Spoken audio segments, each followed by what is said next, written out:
I've got some troubling news about England's royal family. The royal family had gathered expecting a private evening of unity. Instead, one brutal accusation turned the room into a battlefield.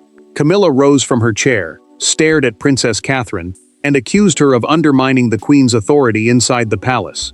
The attack came without warning, in front of William, Anne, Edward, Sophie, and the royal children. But Charles's explosive reaction transformed a family dispute into a crisis for the crown. Before we go deeper into what this really means for the royal family, make sure to subscribe so you don't miss a single update. Charles had arranged dinner at Windsor Castle after a tense discussion about the monarchy's future schedule. Windsor Castle, one of the sovereign's residences, was meant to offer privacy. The king hoped the evening would ease weeks of strain caused by Catherine's expanding duties, support and importance within the working family. Instead, every unspoken fear gathered around one table. Camilla pushed back her chair and accused Catherine of taking royal engagements, household influence, and public attention that belonged to the Queen. She claimed the princess was acting as though the next reign had begun. Catherine remained seated. Her expression tightened, yet she refused to answer in anger. William placed one hand beside hers, showing support without turning the moment into a challenge. Charles told his wife to sit down. Camilla refused. She insisted that Catherine had accepted ceremonial duties linked to the sovereign's consort, the spouse who supports the reigning monarch in public service. Then she revealed the source of her fury, a confidential schedule listing appearances under Catherine's name. William understood that the paper had never been intended for her eyes. The room changed. Anne watched her brother's face harden. Edward lowered his gaze, while Sophie focused on Catherine, sensing how deeply the accusation had cut.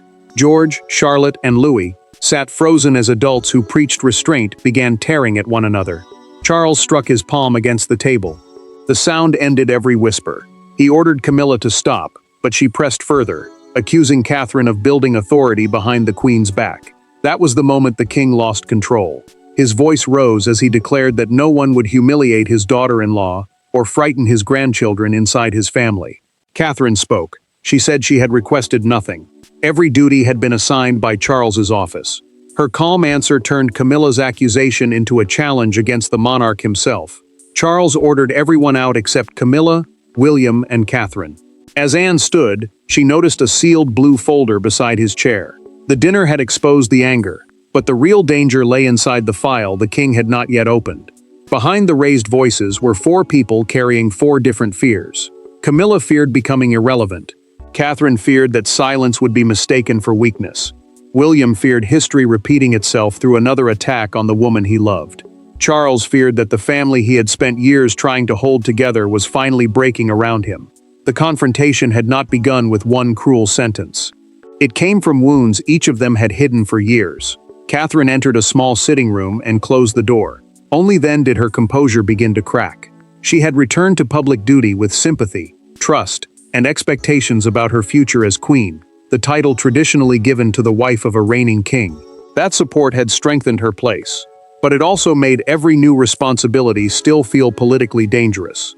William followed in silence. He watched as she asked the question she had been avoiding. Had the children heard everything? The prince answered carefully, admitting that George understood enough to know his mother had been attacked. Catherine looked away. The insult had not remained between adults. It had entered the minds of their children, making the humiliation harder to contain. Camilla faced Charles in another room and refused to apologize. She insisted that she had defended the position she had spent decades fighting to earn. The Queen had survived rejection, public anger, and years of doubt before standing beside him. Yet Catherine received affection almost effortlessly, awakening the fear that her title existed on paper, while the princess already possessed the emotional authority of the future crown. Charles removed his glasses and placed them on the table. He did not shout. He simply asked whether humiliating Catherine in front of the children had felt like leadership. The question struck harder than anger. Camilla heard disappointment in his voice, and she had no reply. William then told Catherine the truth. The confidential schedule formed part of a transition plan, a private arrangement preparing senior royals to take on more duties if the king's health reduced his workload. Several public roles had been assigned to her without any formal announcement. She understood why the document had caused panic, and why it should never have reached Camilla. Charles demanded to know who had supplied the schedule. Camilla refused to name the source.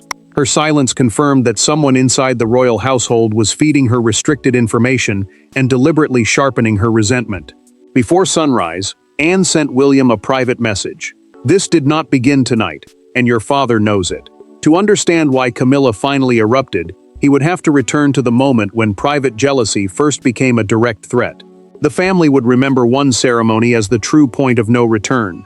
It happened inside St. George's Chapel during a private rehearsal, when an instruction placed Catherine where Camilla believed only the Queen should stand. No announcement was made. No argument erupted in public.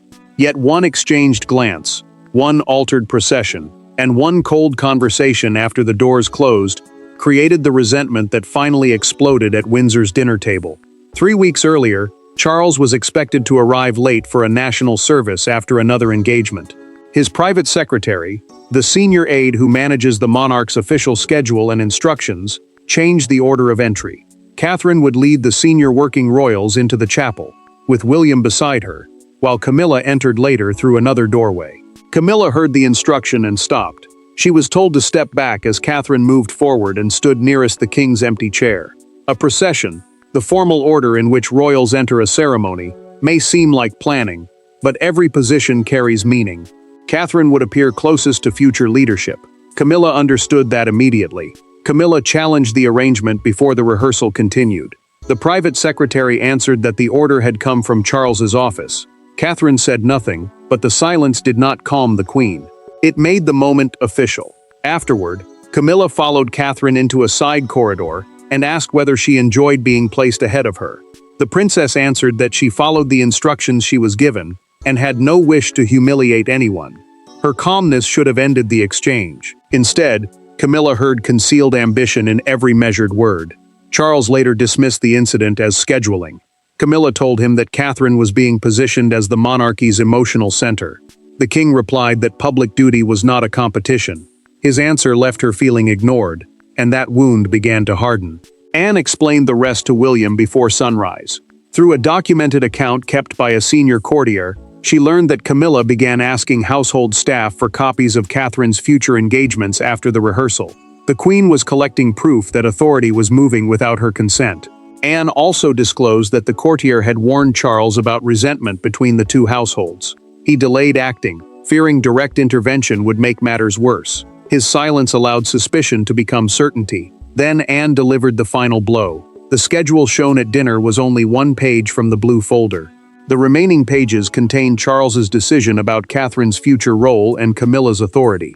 The attack had begun in a chapel corridor, but its consequences would now be decided in the locked room where the king demanded the truth. With the family removed and the doors closed, royal politeness disappeared. Charles stood between his wife, his son, and the woman Camilla had just humiliated. No advisors were present to soften the language. No courtiers could interrupt.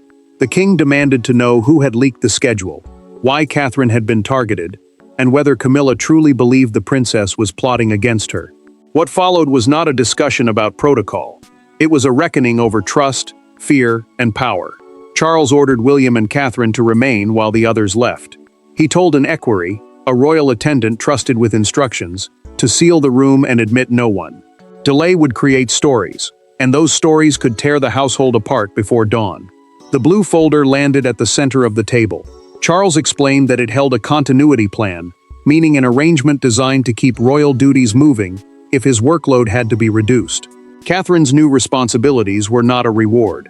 They were part of a transition meant to protect the crown during uncertainty. Camilla turned toward Catherine. She accused the princess of appearing innocent while accepting every role that weakened the queen. Catherine finally stood.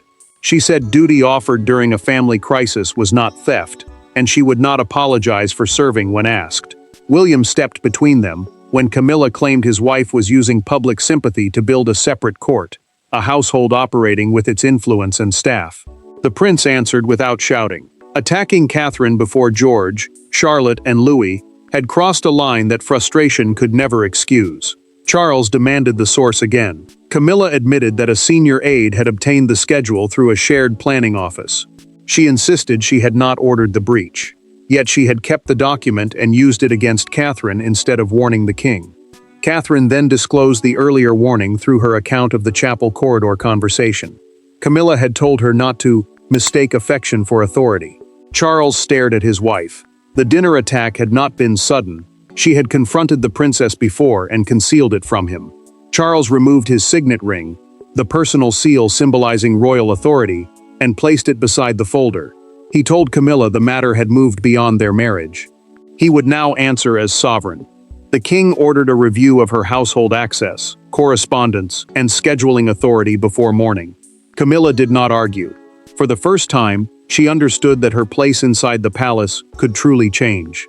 Charles had stopped the shouting, but the moment he spoke as sovereign rather than husband, the balance of power shifted against Camilla. The blue folder contained no order removing a queen. Its contents were more damaging than that. Page by page, it revealed the difference between ceremonial rank and operational authority. Camilla possessed the title, the precedence, and the public position. But the machinery of the monarchy remained under the king, the heir, and a narrow circle of senior advisors. When Charles opened the final section, everyone understood why the document had terrified her. Catherine's future was already being prepared. Charles read slowly. Camilla's authority over engagements and household arrangements existed only because he delegated it to her. Delegation meant power temporarily granted by the sovereign, not authority owned forever. Her title could not overrule the king's office, direct William's household, or block duties assigned to Catherine. William studied the next pages. The continuity plan gave him a larger strategic role whenever Charles could not maintain a full schedule. Catherine would assume more ceremonial responsibilities, while Anne and Edward would also carry expanded duties. It was not a transfer of the crown. It was a coordinated structure built to prevent uncertainty from weakening the monarchy. Charles reached one paragraph and stopped. The document described Catherine as the family member best placed to provide visible reassurance and continuity. His voice faltered because he knew those words would cut deeply. Camilla gripped the edge of her chair as her private fear became official language. Camilla told him the plan reduced her to an ornament. Charles answered that it protected her from an exhausting workload while preserving her place beside him. She rejected the comfort. Protection without influence, she said, felt exactly like removal. William then found a handwritten note attached to the schedule. It recommended separating Camilla's office from future planning meetings involving the Prince and Princess of Wales because restricted discussions had repeatedly reached unauthorized staff. The concern had existed before the dinner. Anne confirmed the history through a documented briefing sent to William before dawn. Charles had delayed approving the separation because he feared Camilla would see it as punishment. Her attack on Catherine now supplied the very reason for imposing it. Charles took a pen. He crossed out the words, "pending further consultation," and signed the instruction with immediate effect. Camilla watched the pen leave the paper. She understood the decision was final for this crisis. Before leaving, Charles told William the family must be informed before breakfast.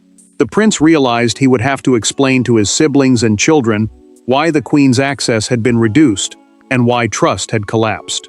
The signature changed the palace structure in seconds, but the human cost would become visible when the family woke to a new reality. By dawn, the palace did not look different. The same corridors remained silent. The same guards stood outside the same doors. Yet Camilla's world had narrowed overnight. Her chief aide was suspended, confidential briefings stopped arriving, and meetings she had expected to lead vanished from her diary. No announcement echoed through the household.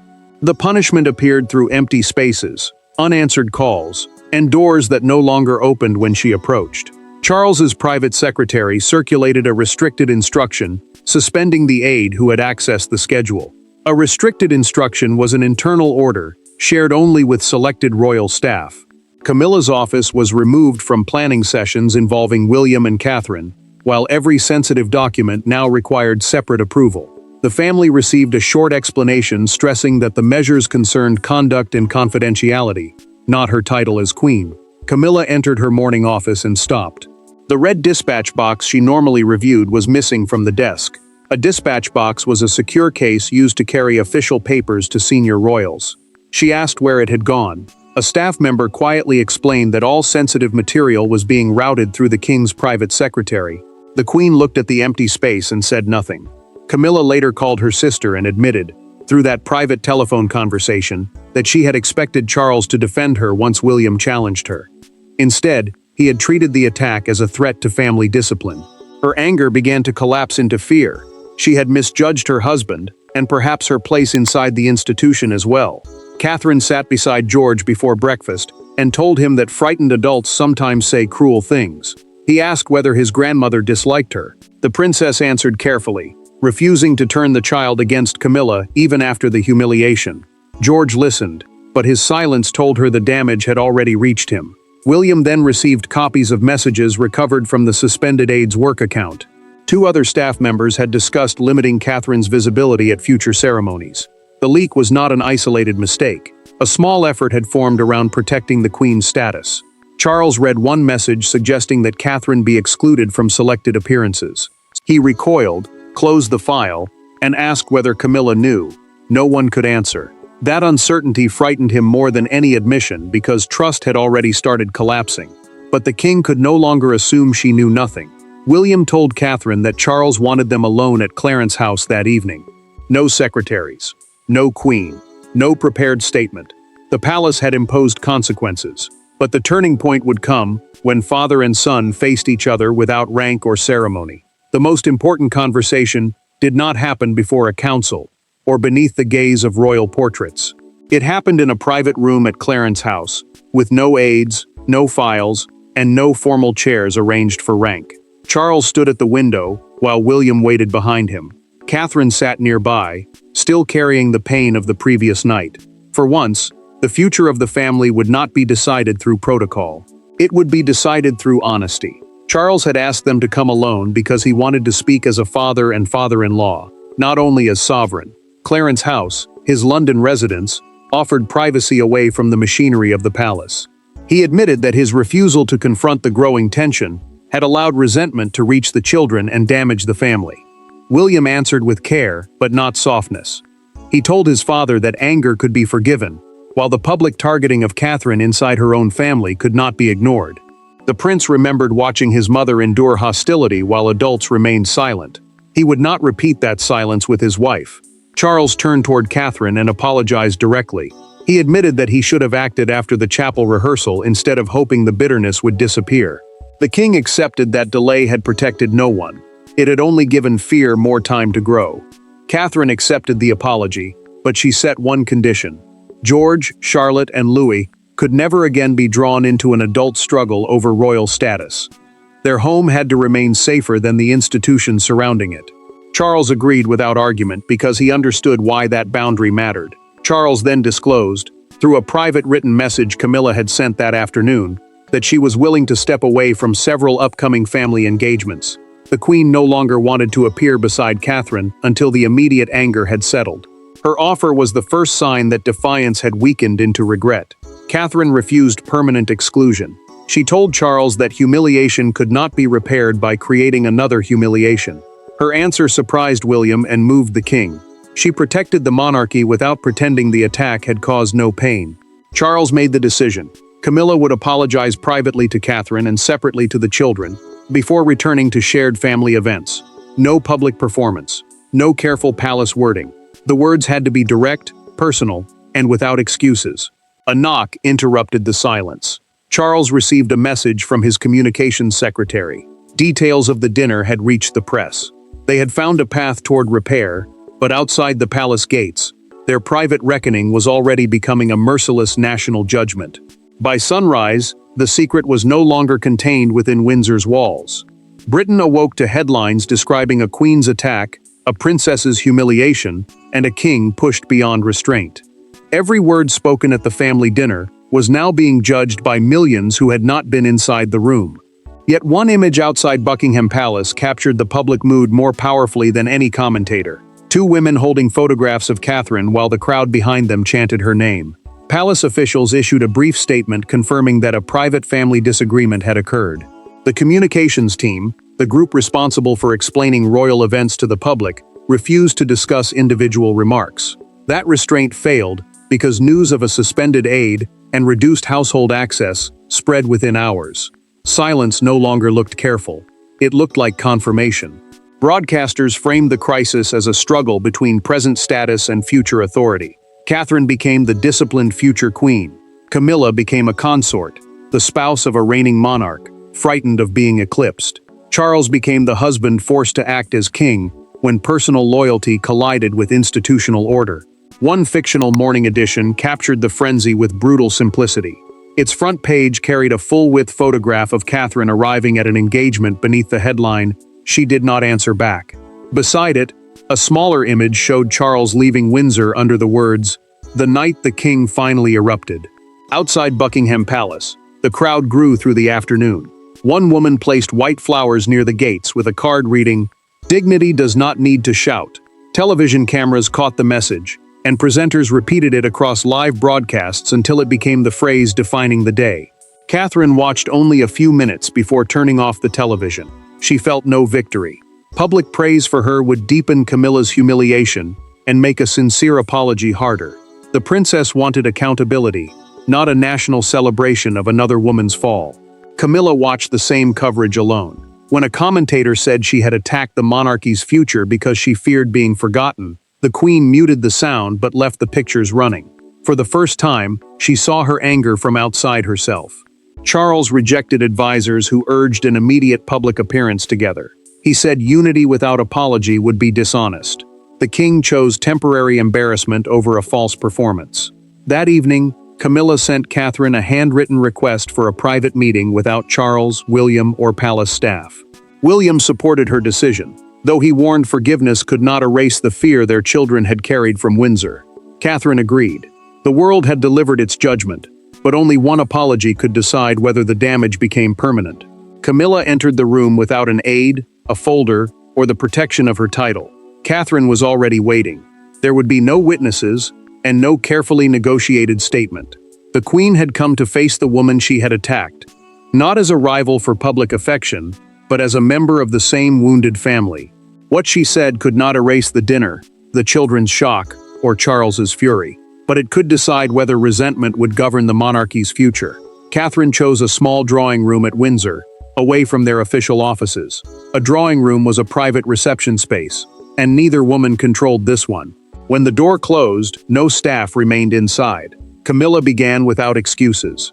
She admitted that the chapel rehearsal had awakened a fear carried for years. Once Catherine became established, the queen might seem unnecessary to the family and public. She had mistaken jealousy for duty. Camilla apologized for accusing Catherine of ambition, confronting her before the children, and allowing loyal staff to campaign against another household. Her voice broke when she admitted the hardest truth. She had attacked the princess for accepting responsibilities Charles himself assigned. Catherine offered no instant comfort. She said forgiveness could not mean pretending the harm had vanished. The princess accepted the apology on conditions. Camilla would never involve the children again, use staff to restrict her work, or turn private fear into public humiliation. Camilla removed a handwritten note from her handbag. Instead of passing it across, she read the apology prepared for George, Charlotte, and Louis. Catherine listened, then told her to deliver those words personally. The queen folded the page and agreed. Charles confirmed the settlement through a private memorandum, a written record of decisions shared within the household. Camilla remained queen, but lost independent access to joint planning until trust returned. Catherine kept the duties assigned under the continuity plan. The suspended aide left royal service, while palace information systems faced review. William left certain that Catherine would never stand alone. She emerged stronger because she refused revenge. Camilla remained inside the family, chastened and reduced in influence, yet offered a path back through conduct rather than title. The crisis proved that rank could not defeat accountability. Charles's fury became the moment he stopped avoiding conflict and protected both family and crown. The night began with a queen fighting to preserve her place, but it ended with everyone understanding that the crown belongs not to the loudest voice, but to the person able to place duty above fear. Thanks for watching. Please don't forget to like and subscribe, and we will see you in next one.